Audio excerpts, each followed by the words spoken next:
So recent events have really pointed out two things that I think are the biggest pieces for an AD hire that every aspirational athletic director should notice.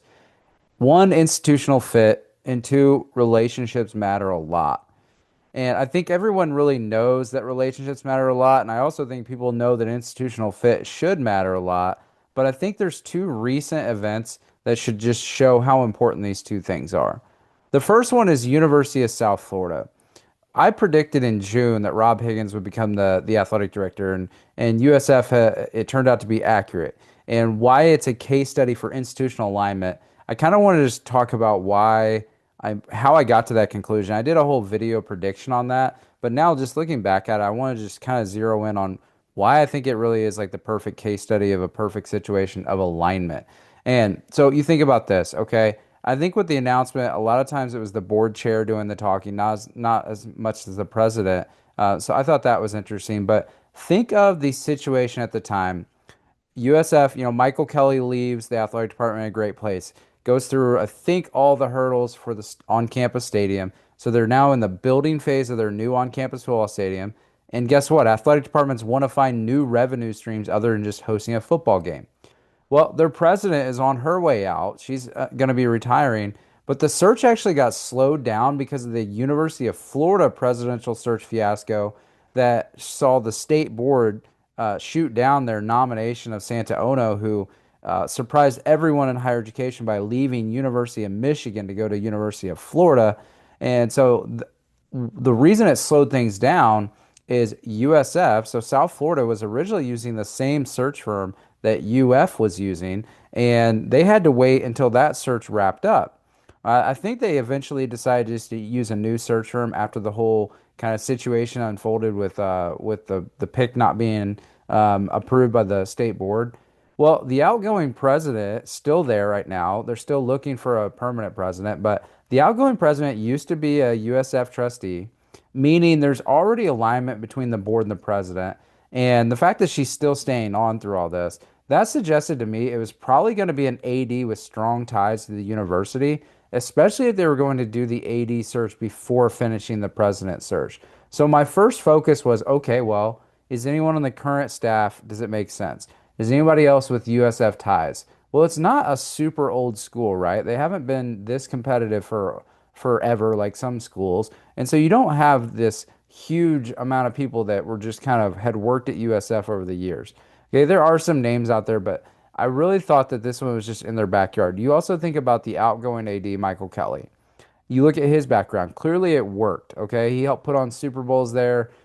He just had a different background than what a lot of ADs were, and it's kind of if it's not broke, don't fix it.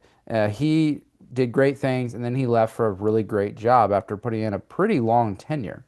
So they end up with Higgins. Well, let's think about what his background was. The Tampa Bay Sports Commission boss for 20 years. You don't do that job for 20 years without strong political IQ of the city and then the Tampa region. And you also are going to know state lawmakers, and they're going to know you. Well, if he was going to leave Tampa, he already would have by now. So I think you want someone that has staying power in Tampa. You don't have to worry about them getting plucked and leaving for another job. And I just think that it's also interesting that he's an alum. Okay, so he's an alum. It's low-hanging fruit, but he's also in the USF School of Advertising Hall of Fame. And if you're a USF trustee, this is like the perfect person that you feel okay having your outgoing president make the hire and the board kind of leading that hire. And that, think how much pressure that is going to remove off the plate of whoever ends up being the next president at USF. They are not going to have to worry about Higgins. It was already becoming sort of clear of the position profile, and I was like, okay, zero in on who has ties.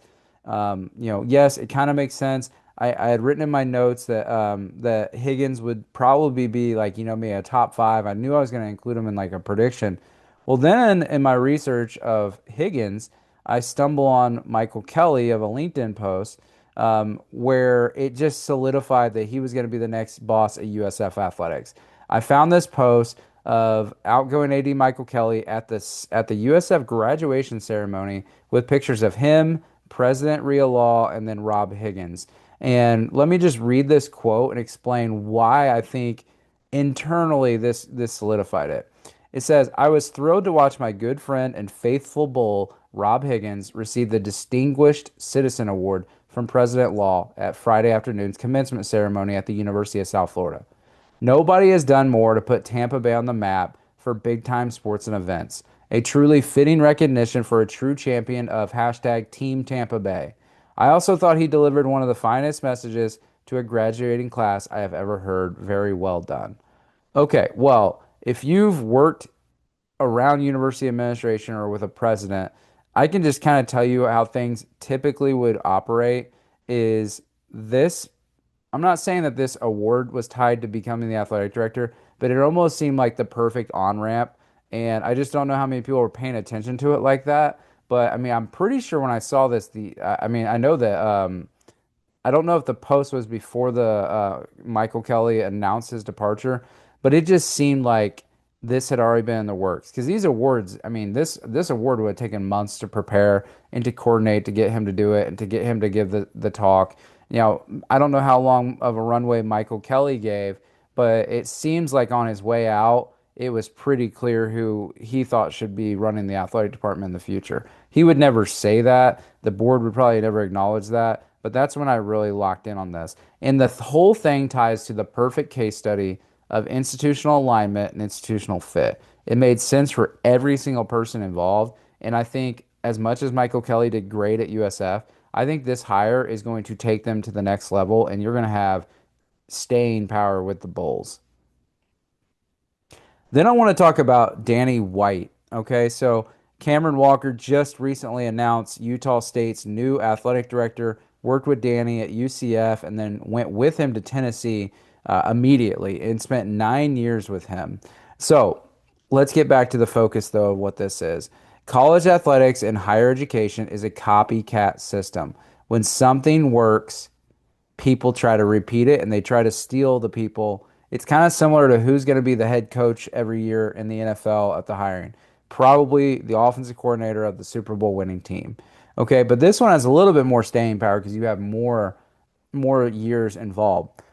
So Tennessee, I don't think without question the biggest success story of a turnaround in college athletics in the last several years, mainly with fundraising and just overall development of the athletic department. And yes, they're having a lot of successes with a lot of sports, but several years Tennessee now, ever since Donnie Plowman convinced Dr. Danny White to leave UCF and to basically implement his same process that he did at Buffalo and UCF at Tennessee.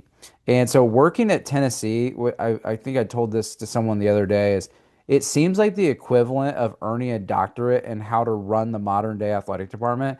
And Danny White is the professor just teaching everyone and giving them assignments where they're going out and clearly it takes a lot of people to do this, but he is leading that group right now tremendously. So it should be no surprise that schools like Georgia Tech and now Utah State would end up with Tennessee senior leaders that worked with Danny White. So Tennessee, in just the last 12 months, has produced three FBS athletic directors. The common denominator is the relationship and the willing to put in the necessary work even at multiple schools and relocating under Danny White. So let's look at this. Cameron Walker, I mentioned him. He goes to Utah State. That's the newest one. Alan Green worked with Danny at Buffalo as his deputy before becoming the Buffalo AD when Danny left for UCF. So Alan Green steps into that AD chair for the first time after Danny leaves for UCF. Clearly, things didn't work out at Auburn for Alan Green. He ends up going to Ole Miss for a little bit, but then he ends up on staff with Danny's senior leadership team at Tennessee for a little over a year, I think, before he then leaves to Pitt. And, you know, I think even Pitt in their announcement talked about his background at Tennessee and the things that Tennessee were doing. Kind of a common theme in these announcements. Then Ryan Alpert was probably the best hire in recent memory that a president's made for an athletic director. Didn't work with Danny at a previous school, but obviously had a lot of years with Danny at Tennessee and seemed to take on a lot of the responsibilities.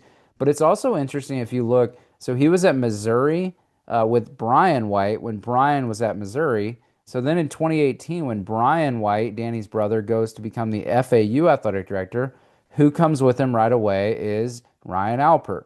And then he ends up going to Tennessee. And now he has, he had like the pick of the best situation, which I think he picked the perfect situation in Georgia Tech. And now I think you're gonna have the same conversation where, basically Georgia Tech, their success got J Bat to go to Michigan State, and Georgia Tech repeated the same model because J Bat came from Alabama, a very successful athletic department, and then now Ryan Alpert gets the same chance at Georgia Tech after coming from Tennessee. So I just think it's an incredible situation where you see this it kind of a isomorphism where you take over, you try to pull these people from success and try to replicate it at other places. So I think it's also a good sign that people seem to think that every AD hire is going to be an external person now. You could say Higgins was, but it's a very unique situation. But at the Tennessee,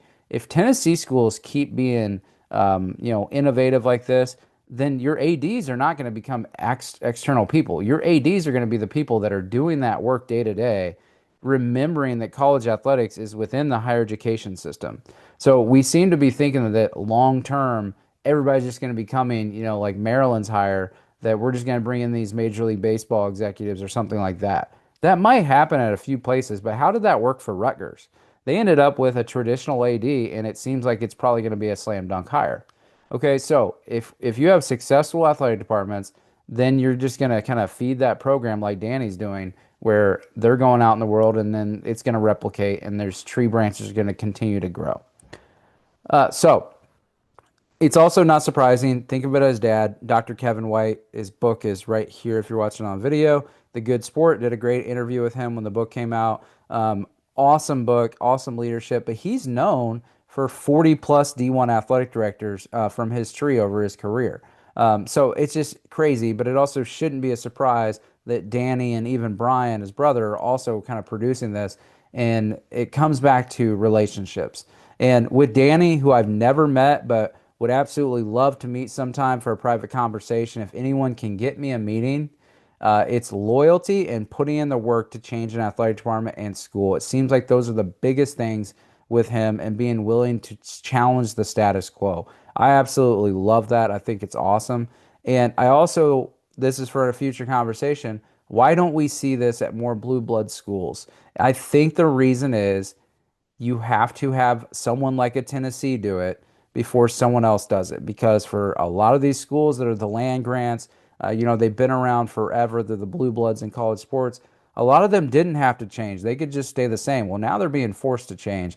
And Danny White really forced that. And I think the mentality of, the Buffalo mentality feeding into the UCF mentality, and then Chancellor Plowman, who is by her academic trade, is a change maker of organizations.